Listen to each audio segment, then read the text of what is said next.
What is happening, everybody? My name is Grim. Welcome back to the Formula 1 channel. Today we're going to be reacting to the new Alpine 2024 car livery and launch. So let's get into the video. Thank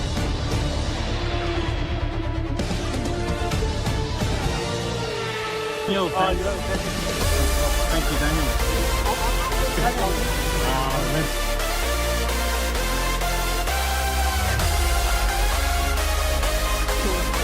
Daniel.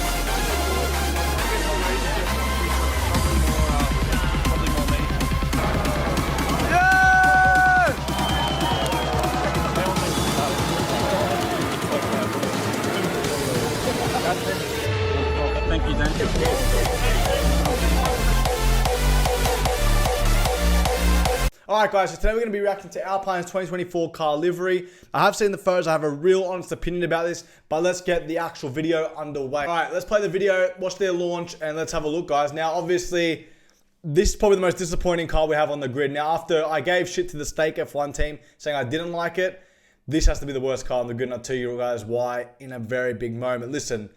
The A524 Alpine, boom, obviously driven by Pierre Gasly and Esteban Ocon, two brilliant drivers, and then, of course, Jack Doohan as their reserve driver, who I think deserves a seat in Formula 1 and can possibly get a seat in Formula 1 going into next season, depending on a couple of transfers, which I will talk about very, very soon.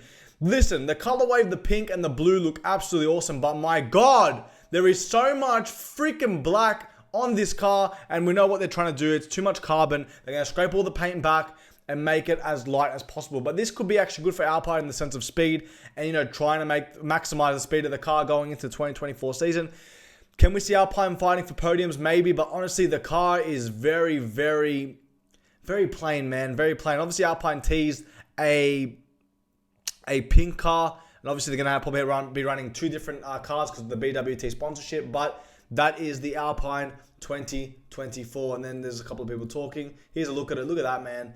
Listen, man, like the pink looks great, but so much black on the car. It's honestly, man, it's unfortunate. It's not nice. But then there's a second car reveal, right? Okay, here it is. Okay, there's a second car reveal right here. Let's suss out the second car reveal, guys. I forgot that they're done too. And it's the same thing, but more pink. Oh, my God. Oh, my God. Bro, it's the same car, just more pink, man. This is going to prompt teams to do more black so they can scrape back more paint to make the car even quicker. That car is ugly, man. I'm sorry to say it. I don't know how it's going to look in real life, guys, but very disappointing. Alpine, I don't know what you guys have just done there. I'm very disappointed. What do I rate this car out of 10? I'm giving it a 2 out of 10, guys. I am so sorry. That's not a cool car. All right, so you guys know my opinion about this car. I am very, very disappointed with the car, guys.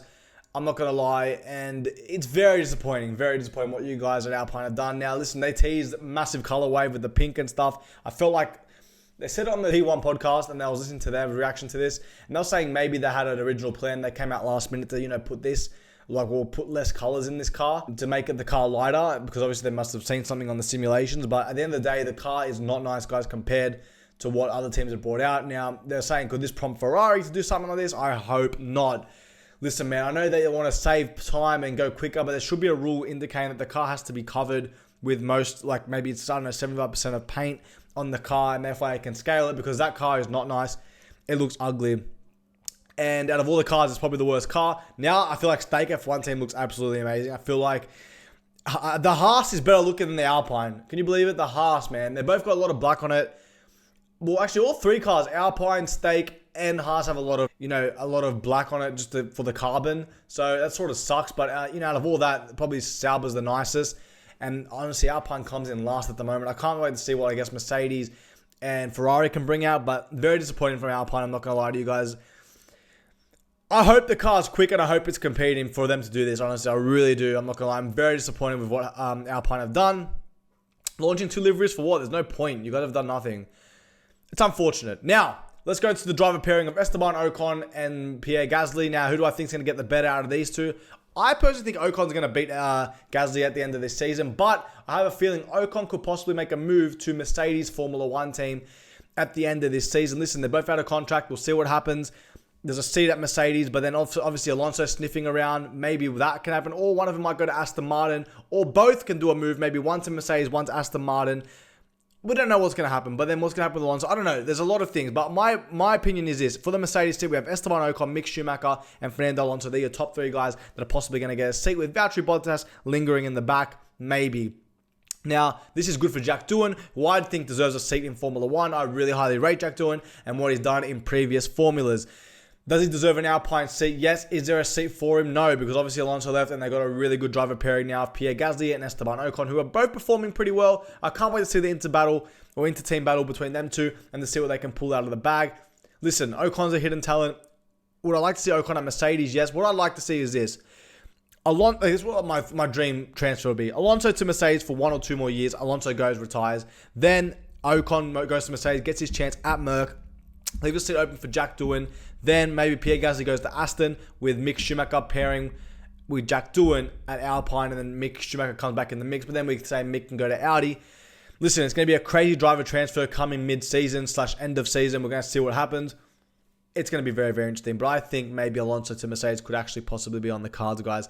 If not, Ocon or Mick Schumacher will be top priority, I think, for Mercedes. But listen, we're talking about Alpine, guys. Now, where do I think Alpine will finish in the Constructors? I think they'll probably finish, well, maybe 6, guys. Probably 6 in the Constructors, I feel like. 6th or 5th. It's going to be a close battle. I think it's going to be a close battle between Alpine and AlphaTauri, but obviously the Racing Bulls now, that's what they call it. I'll see what they bring out. It's going to be interesting.